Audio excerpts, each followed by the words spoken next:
when you're thinking about feminism, it's supposed to be empowering. What is empowering about objectifying yourself for the patriarchy that you hate so much?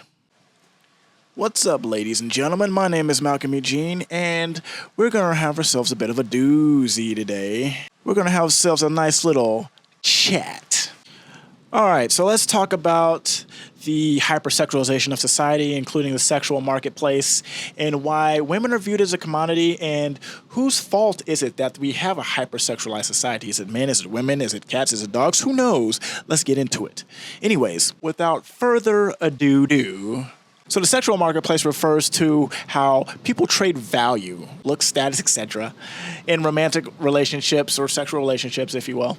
And this marketplace is shaped by history, capitalism, media, and other social norms that may be going on in that time period. Today's landscape is way more free and much more complex and competitive due to a few things. Back in the day, and this is like pre-industrial societies, tribal, ancient, whatever you want to say, sex and marriage were tightly controlled by family, religion, and economics. So an example would be if Todd here is a goat farmer. I don't know. He's a goat farmer, dude. He has goats. And Mary over here is her dad. She owns a cow ranch or whatever the hell. Then they're going to get together and open a supermarket because they have all the animals and things they need to do that. So a lot of people did that in order to build up that generational wealth. And you notice that in a lot of modern, like, big families is a lot of that started way, way, way back in the day. Industrialization gave people the freedom to choose who they want to date, choose what partners they want to date independently. People were fulfilling their gender roles as deemed necessary by society at that point in time. But people didn't want to feel constricted to dating within this religious bubble or within whatever the family tells them to do. This is very more of a Western thing. Even in the East, there are still arranged marriages that go on. So let's talk about the commodification of women and how even back in the day women were seen as a commodity. Because if I am a father in ancient times and I had that goat farm and I have all daughters, and I want to make a business move, then I'm going to find a guy with the cow ranch, and I'm going to say, hey, this is my daughter. Get her all nice and pretty, and it's not saying it's good. I'm not saying it's bad, but I'm just saying this is what they did. This is what they did. To get them all nice and pretty and be like, hey, this is my daughter. You shall marry her. That's how a lot of business partnerships usually started. It started with the marriage between a daughter and a son, or a daughter being sold off into another family. And how it relates to today's world is instead of women being sold off, women are more objectified. A lot of things that men do, we do to still impress these women. We still try to get their attention. We get the haircuts. We do all these things. We try to look nice. We buy the J's. All these things to try to keep their attention. Does it work? Not always, but we try. Women's economical independence allowed for more sexual freedom and choosiness. Women now have the power to choose who they want to have sex with instead of being told who they should have sex with.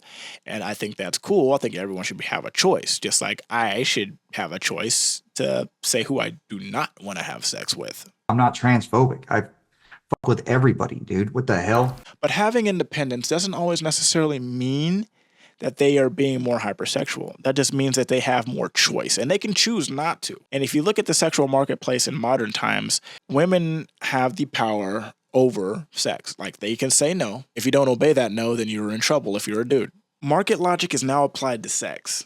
People are treated as products. Relationships are seen through a supply and demand lens. Through a lot of the modern technology that we have, such as dating apps and things like that, we find ourselves bombarded with options.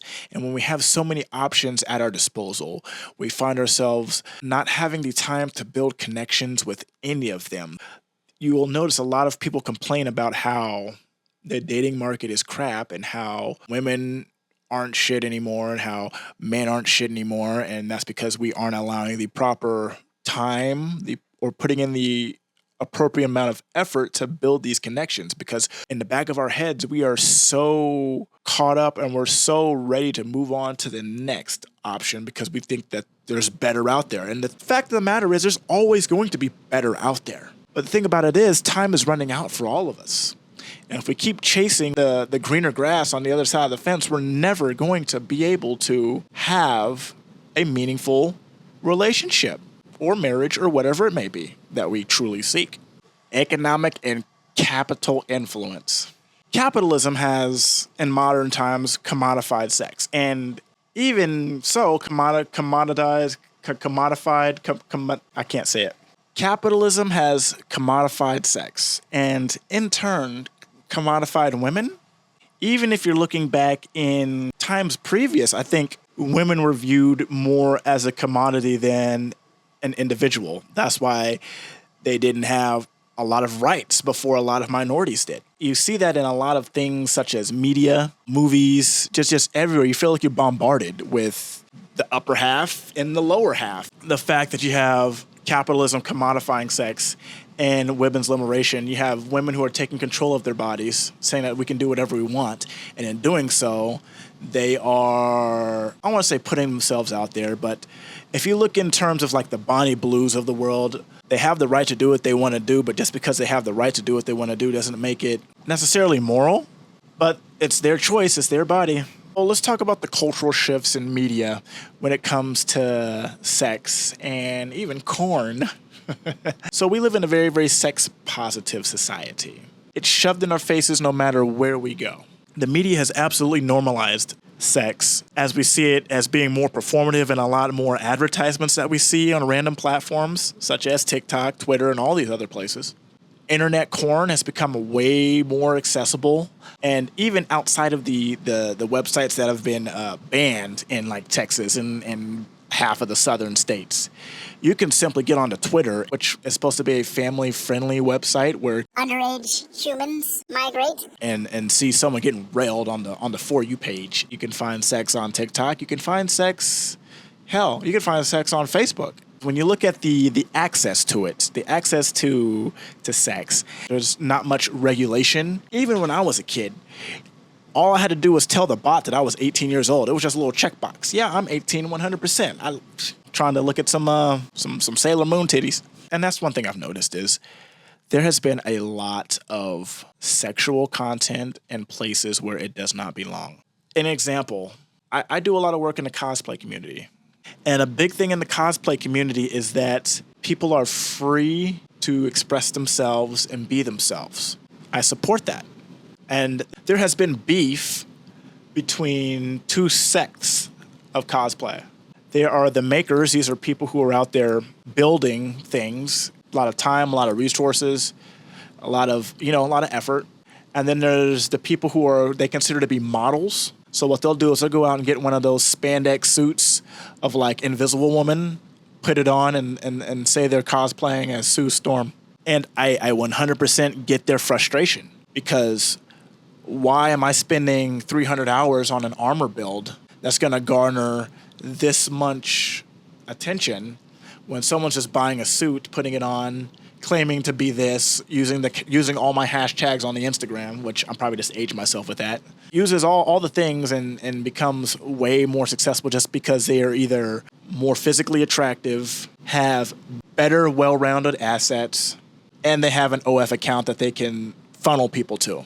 Because if you look at it, a lot of these things, the innocent things, it's just a funnel. They get people in, and then they funnel them to the OF. And then they'll funnel people through the OF to the hub. You have to just wonder, it's like, what's the true intention here? I'm not going to make the argument of, if you don't know the source material, then you shouldn't be. No, that's ignorant. I love that new people are getting into these hobbies and things. I love that. And let me just say this, not to mention there are people who are both makers and models, people who are highly attractive and also make their stuff. So let's put that out there. They're the exceptions to these rules. But it's the people who are taking advantage of a fandom in order to broadcast and advertise their OF. I can't get behind that. Like, it feels weird. And that's the whole point of this video, is like, I feel society has just become too sexualized. It seeps into places I feel like it does not belong. But yeah, the sex-positive culture, it's viewed as being empowering. And that's the thing, is we've taken these things that are not necessarily negative, because I don't want to say that it's negative, but definitely not healthy. We've taken these unhealthy things, and we've switched up the framing to make it seem like we are being more empowered. It's a part of that, like, not necessarily toxic empathy, but we're gaslighting ourselves.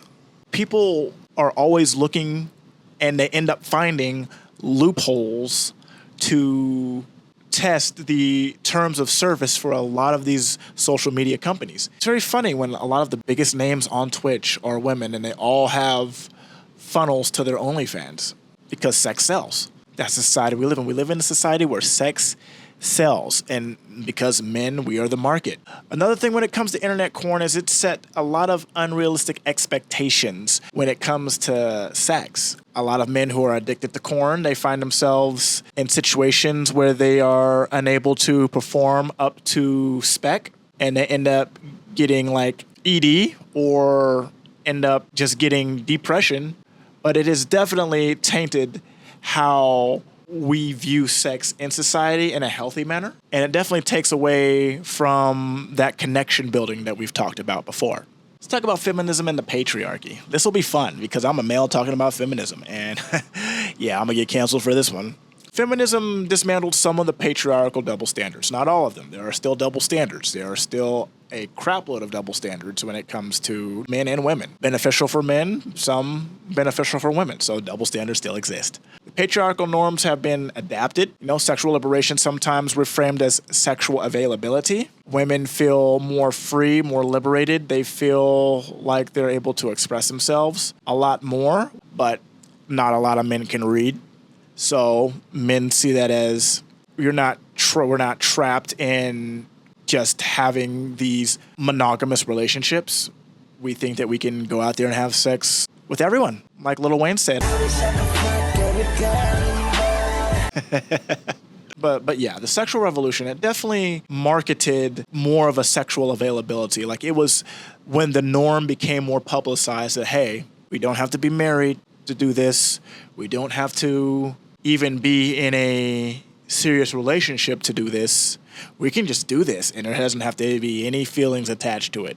Gender roles became more fluid, but old pressures do persist. We still have these societal contracts that we try to fulfill, and that is as men being providers and women being whatever the other thing is. Let's talk about the digital era, dating apps, and OnlyFans. Dating apps have revolutionized how people meet.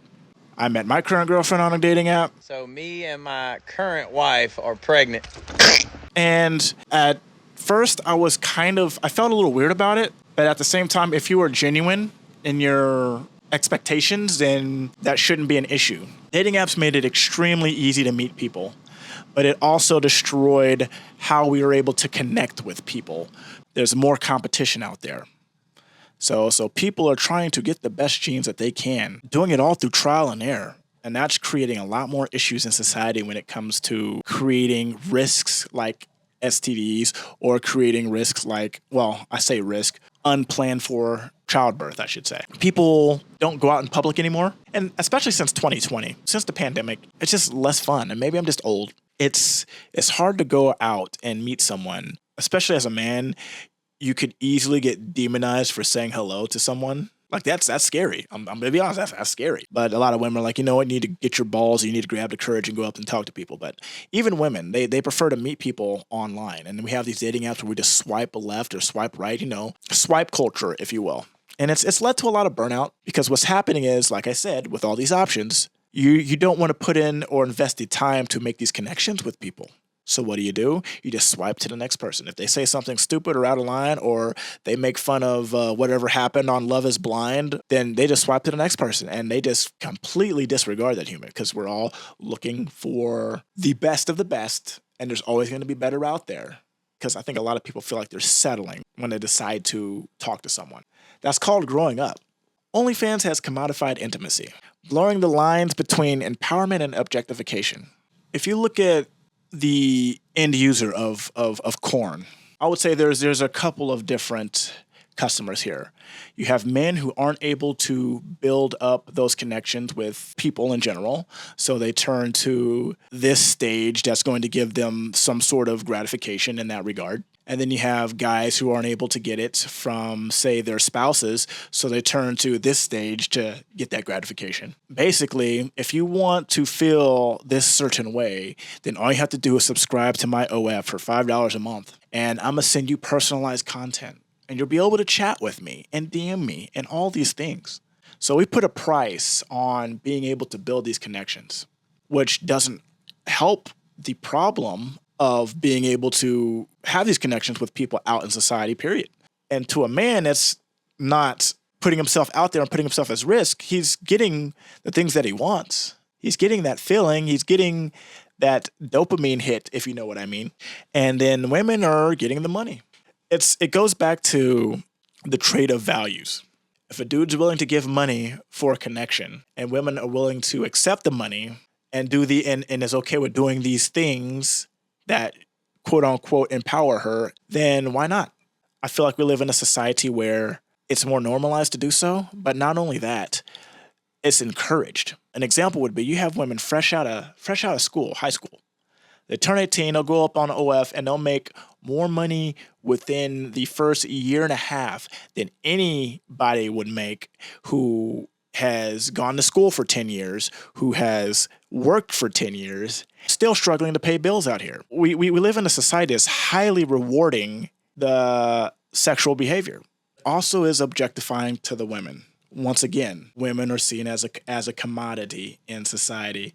What's up? So this is editor Malcolm Eugene, aka Dwayne Macaque Johnson. I wanted to add a little bit talking about more of how women have been commoditized and how that has contributed to a very unhealthy chase of a beauty standard. We have commoditization of sex through OnlyFans. They see that men are attracted to this type of woman. Normal women are out here feeling like that they have to do all of these things to be able to just attract regular men. There's a level of unrealisticness to that because there is a type of man who is into that type of stuff. If you are wanting a particular type of man, and this could be said for men as well, who go after these Instagram models and expecting them to be anything of substance when they invite them onto their podcast and debate them on the laws of society, you find yourself disappointed.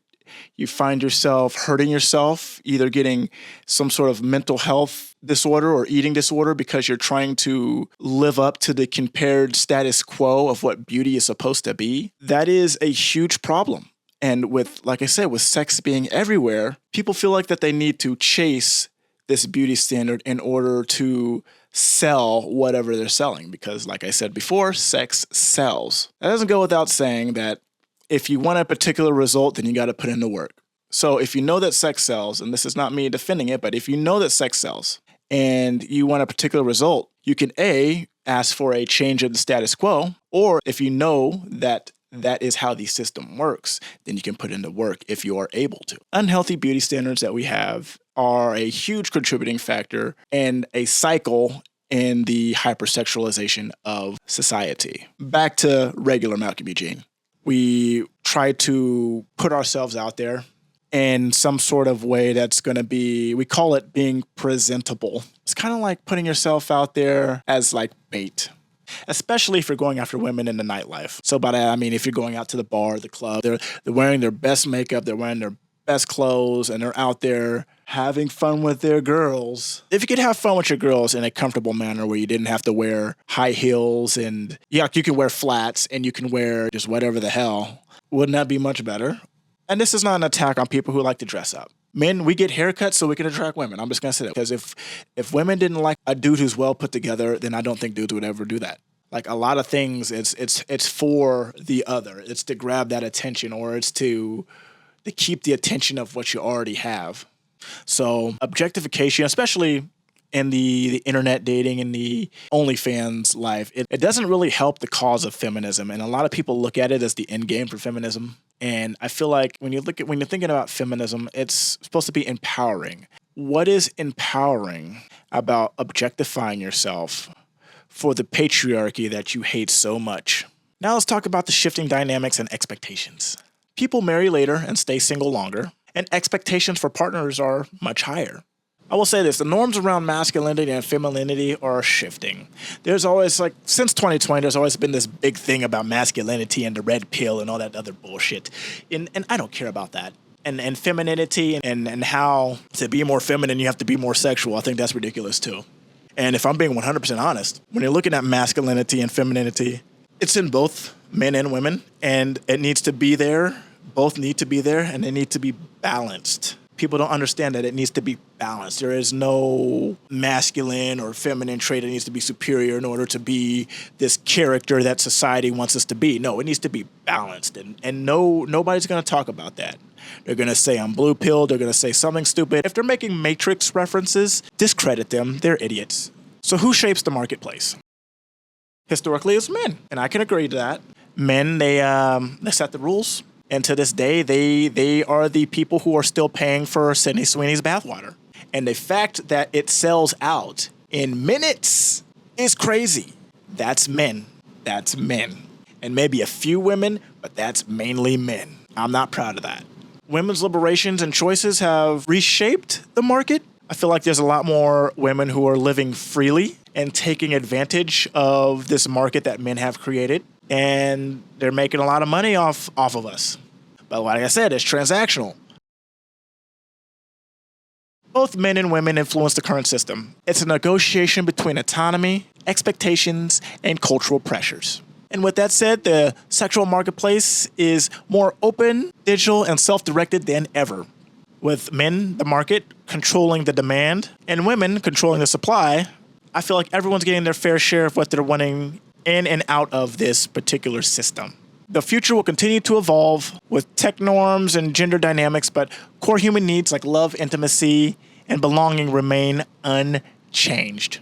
But you guys let me know down below. How do you feel about this hyper-sexual culture that we live in? Is it over the top? Have we gone too far?